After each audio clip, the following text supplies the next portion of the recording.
Well, hey everyone at Teen Quest. My name is Andrew Veltri, and today I want to share with you a little bit from God's Word. But before I get into that, I want to share a little story that's going to help piece everything together. To know me, I grew up outside of the Pittsburgh area, and that means that I'm a die-hard Pittsburgh sports fan. I love the Steelers, I love the Pirates, even though they don't win all the time, and I really love the Pittsburgh Penguins.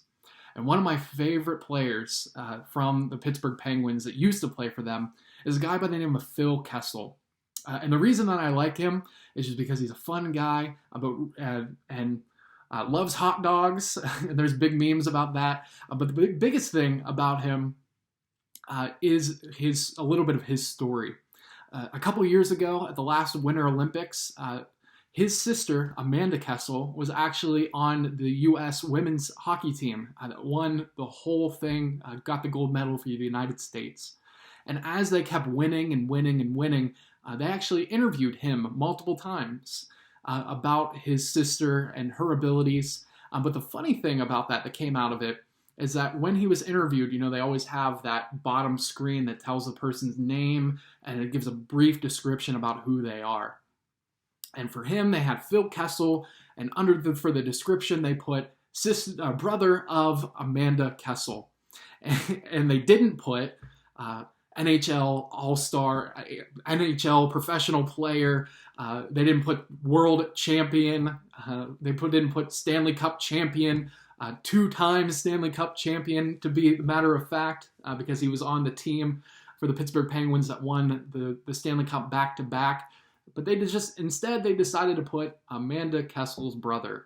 And it became a meme of itself that people knew that he was a world champion. And there's t-shirts that say it. There's memes all over the internet that say that Phil Kessel is a world champion. And I love that. But the greatest thing about it is that he took it with grace.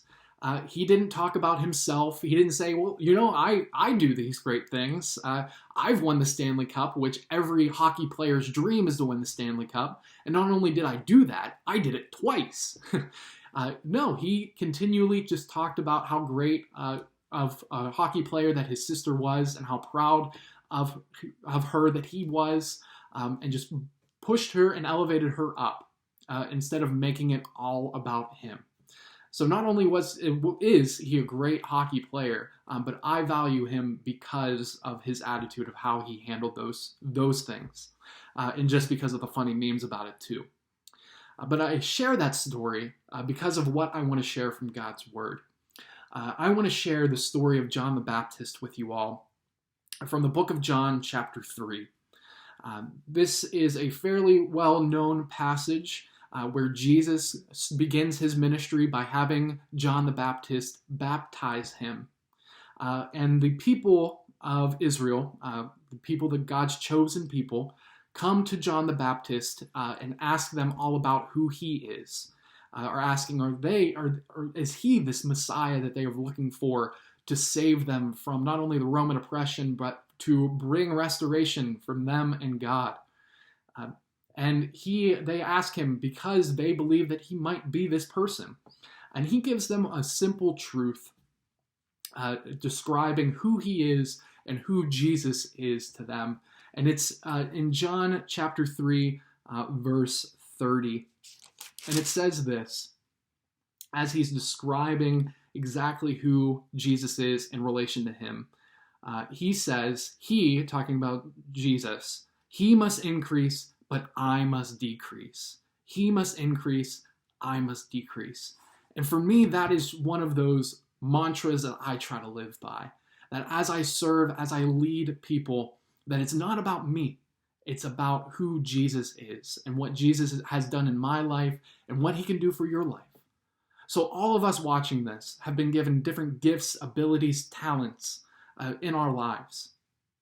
And the question is, how are we going to use them?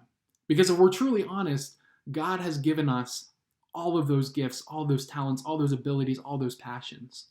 So how can you today, whether you're still stuck at home or if you're able to go out and be with friends and family at school or any circumstance, how can you live this out? of saying that it's not all about me.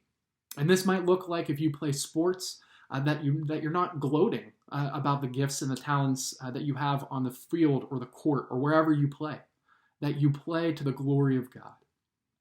Or you might have a passion and a drive to care for other people. And you might have musical ability. You might have just a compassionate heart. How can you today, in the circumstances that you're living in, how can you say that it's not all about me, that I must decrease and God must increase? That's the encouragement I have for you all today. I hope you have a great day. God bless.